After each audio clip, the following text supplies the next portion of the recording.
This sound preset developed by a Scottish designer, Empty Vessel, initially sounds like a classic dubstep or jungle FM bass with its analog square wave oscillators and Jupiter low-pass filter.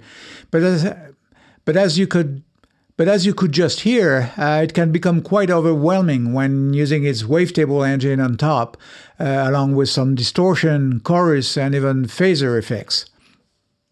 So let's start with the classic part, using virtual analog waveforms. Here we use square waves, which, once appropriately filtered with a nice low-pass filter, yields to this smooth video game sound from the 80s.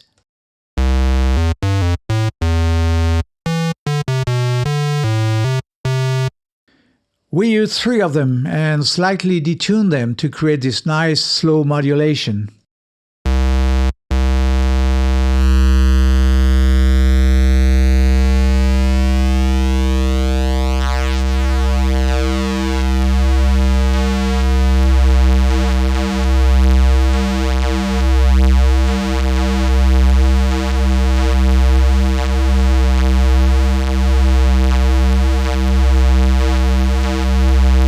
To further emphasize it, we can use the Unison feature with 3 voices detuned roughly around 2.5%.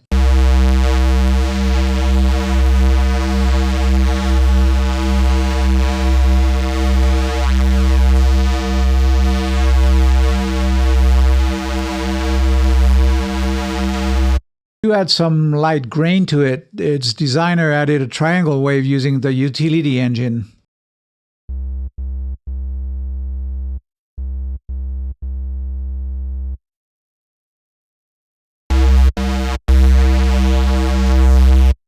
No other modulation, not even the slight effect, and yet we get this great bass sound that we can use in many music genres, from drum and bass to dubstep. The use of Jupiter filter, designed by Roland in the early 80s, keeps this analog feeling floating around.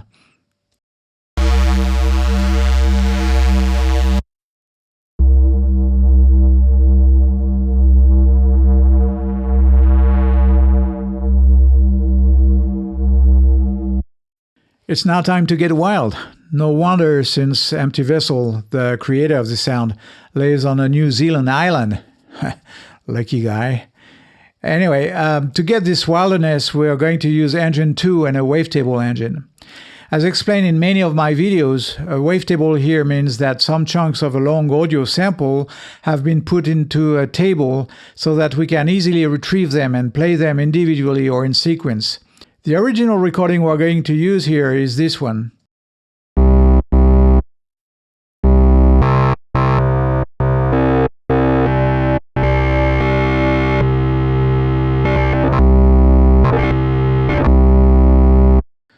You could easily hear the 8 samples derived from the original recording, but we could as easily smoothly go from one to the next using the Morph feature here.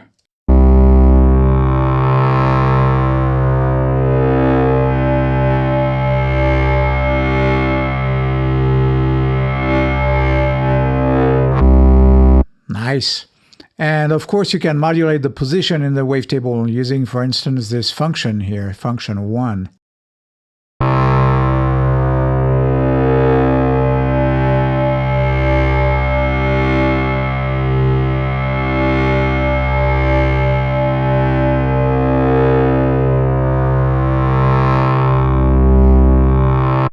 We can also add a Unison control with Macro 2 knob here to fatten the sound even further, and finally add some light FM to add beautiful modulations.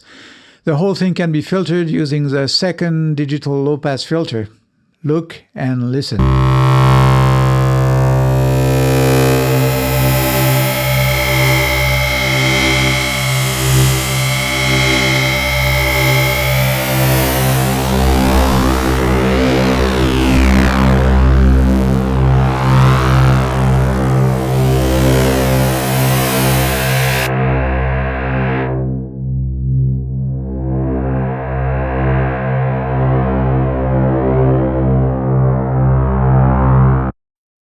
Wow, that's so fat. Now time to use the FX stage. For this sound, the sound designer decided to use separate paths for the wavetable digital part engine 2 that goes to filter 2, and the analog part, namely engine 1, using filter 1 only. For engine 1, he used distortion, wavefolding, and a multiband compressor. The wavefolder drive controlled by macro knob 1 can really have a dramatic effect on the sound.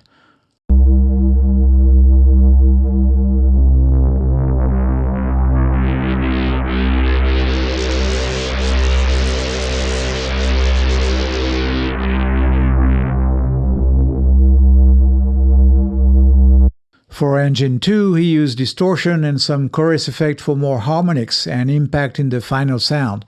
Note that the second engine level is fully controlled by macro knob 3 in this example.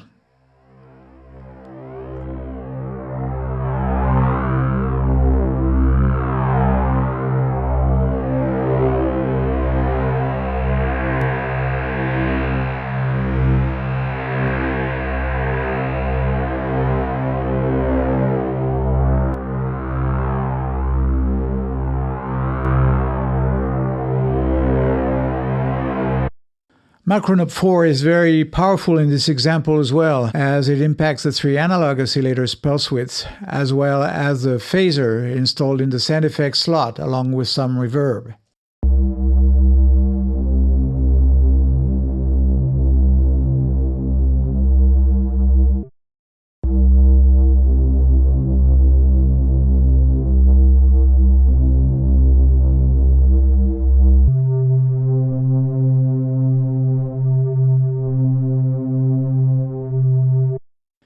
And finally, putting everything together, we get this.